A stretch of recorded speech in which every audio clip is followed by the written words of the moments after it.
Hello CAA Facebook friends and our CAA members. We are here at the Carriage Showcase at the 2021 Villa Louis Carriage Classic, and David Saunders is going to walk us around this vehicle.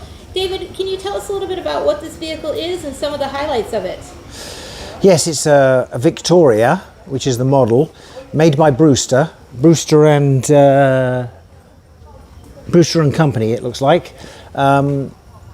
It was really made for Queen Victoria because if you walk this way, you can see it's got a fairly low step, so it's easy for a lady to get in and out of, and there's enough space to get your bustle, which is a hooped dress or skirt, in and out of.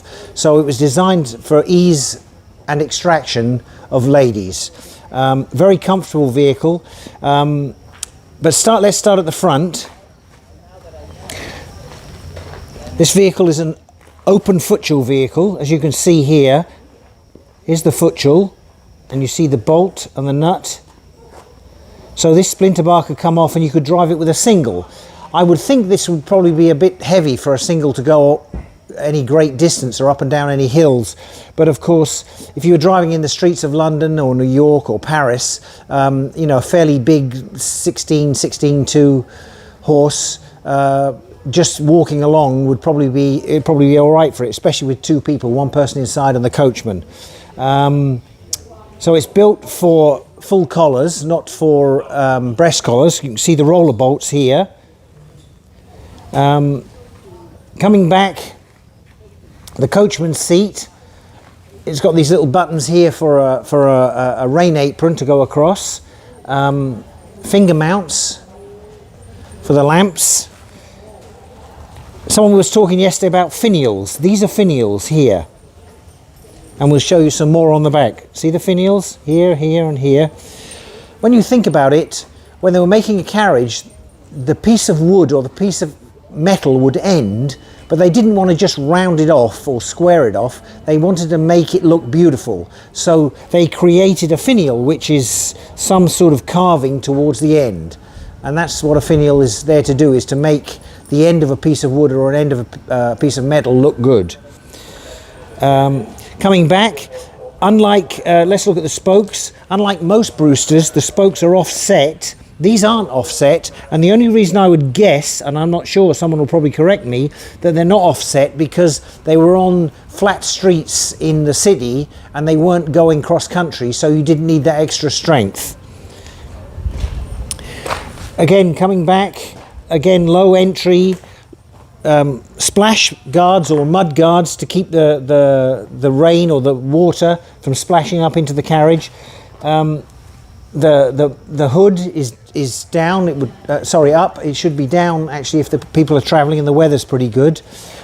This is interesting. It has a little child seat here that can be put up, so that if you've got like a grandchild or something like that, you could sit them in the front. That's kind of interesting.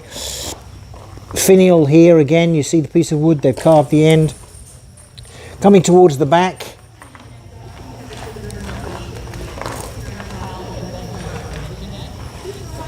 Finial here.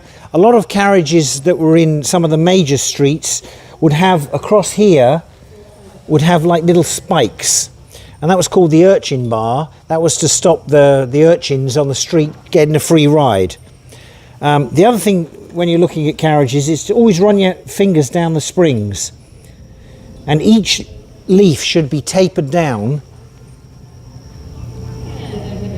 to the other leaf. They shouldn't just end at a step. They should be tapered. Springs should be tapered, and they work so much better. And then coming on round, everything's nicely finished here. The back is nicely finished here. Same on this side. The interesting thing here, the cushion, as you can see, is recessed, so it doesn't need any straps in it. And if you look on the inside, there's a little watch there, so that the passenger can see what time it is, because they'd want to get to wherever they're going on time. But the other interesting thing is a coachman, it's got a recessed whip holder. I don't know whether you can see there. So instead of having a whip holder on the side and spoiling the line of the carriage, it's actually recessed in the cushion. My understanding is this clock does work. Yes. Yes. Up to the splashboard or dashboard. Very, very, very nice vehicle, and driven by a pair. You can see it's got a pole head on, not for a four-in-hand, for a single or a pair. Fantastic. Thank you so much, David, for taking us around this vehicle. We're going to add this to our collection so that members can learn more about Victorias and traditional vehicles. You can also do that at CAAonline.com. Thank you. Thank you.